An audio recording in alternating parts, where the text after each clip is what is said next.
ನಮಸ್ಕಾರ ಸ್ನೇಹಿತರೆ, ಎಲ್ಲ ಸ್ಪರ್ಧಾಕಾಂಕ್ಷಿಗಳಿಗೆ ನಮ್ಮ ಚಾನಲ್ಗೆ ಸ್ವಾಗತ ಸುಸ್ವಾಗತ. ಬಿಗ್ ಅಪ್ಡೇಟ್ ನಿಮಗೆ ನೇರ ನೇಮಕಾತಿಯಲ್ಲಿ ವಯೋಮಿತಿ ಸಡಿಲಿಕೆ ಏಜ್ ರಿಲ್ಯಾಕ್ಸೇಷನ್ ಬಂದ್ಬಿಟ್ಟು ಅಧಿಕೃತ ಆದೇಶ ಕೂಡ ಮಾಡಿದ್ದಾರೆ, ನಿಯಮ ಕೂಡ ಇದೆ. ಸಂಪೂರ್ಣ ಮಾಹಿತಿ ಅಂತ ತಿಳಿಸ್ಕೊಡ್ತೀನಿ. ಸಬ್ಸ್ಕ್ರೈಬ್ ಆಗಿ.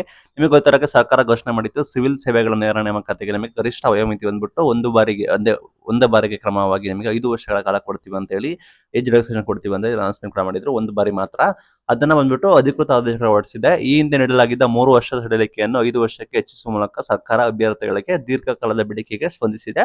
ಸರ್ಕಾರದ ತಪ್ಪಿದೆ, ಕೋವಿಡ್ ಕೂಡ ಬಂತು, ಸಮಸ್ಯೆ ಕೂಡ ಆಯಿತು, ಸರ್ಕಾರ ನೇಮಕಾತಿ ಮಾಡಿಲ್ಲ. ಆ ನಿಟ್ಟಿನಲ್ಲಿ ಡಿಸಿಷನ್ ತೆಗೆದುಕೊಂಡಿದೆ. ಕಳೆದ ವಾರ ನಡೆದ ಸಂಪುಟ ಸಭೆಯಲ್ಲಿ ಈ ಸಂಬಂಧ ಬಂದ್ಬಿಟ್ಟು ನಿರ್ಣಯ ಮಾಡಿತ್ತು. ಸರ್ಕಾರ ಈ ನೂತನ ಆದೇಶ ಬಂದ್ಬಿಟ್ಟು ತಕ್ಷಣದಿಂದ ಜಾರಿಗೆ ಮಾಡ್ತಾರಂತೆ. ಇದು ಬಂದ್ಬಿಟ್ಟು 2027 ಅಂದ್ರೆ ಮುಂದಿನ ವರ್ಷ ಡಿಸೆಂಬರ್ 31 ಯಾವೆಲ್ಲ ನೇಮಕಾತಿ ಹೊಡಿಸ್ತಾರೆ ಅದಕ್ಕೆ ಅಪ್ಲಿಕೇಬಲ್ ಆಗುತ್ತೆ ಅಂತ ಕೂಡ ಹೇಳ್ತಿದ್ದಾರೆ. ಮುಂದಿನ ವರ್ಷ ಡಿಸೆಂಬರ್ 31 ಯಾವೆಲ್ಲ ಬರುತ್ತೆ ಅದಕ್ಕೆಲ್ಲ ಅಪ್ಲಿಕೇಬಲ್ ಆಗುತ್ತೆ ಅಂತ ಹೇಳ್ತಿದ್ದಾರೆ. ಬಟ್ ನೇಮಕಾತಿ ತಡೆ ಹಿಡಿದಿದ್ದಾರೆ, ಕೋರ್ಟಲ್ ಕೂಡ ಇದೆ. ಆ ನಿಟ್ಟಿನಲ್ಲಿ ಅದನ್ನು ಕೂಡ ಎಕ್ಸ್ಟೆನ್ಷನ್ ಕೂಡ ಮಾಡ್ತಾರ ಅಂತ ಹೇಳಿ ನೆಕ್ಸ್ಟ್ ವರ್ಷದವರೆಗೂ ಕಾಯಬೇಕಾಗುತ್ತೆ. ಒಟ್ಟಾರೆ ಮುಂದಿನ ವರ್ಷ ಇಯರ್ ಎಂಡ್ ಅಂದ್ರೆ ಡಿಸೆಂಬರ್ 31 ವರೆಗೂ ಯಾವೆಲ್ಲ ನೋಟಿಫಿಕೇಶನ್ ಕೂಡ ಆಗುತ್ತೆ ಅದಕ್ಕೆ ಕೂಡ ಇದು ಅಪ್ಲಿಕೇಬಲ್ ಆಗುತ್ತೆ ಅಂತ ಕೂಡ ಹೇಳಿದ್ದಾರೆ.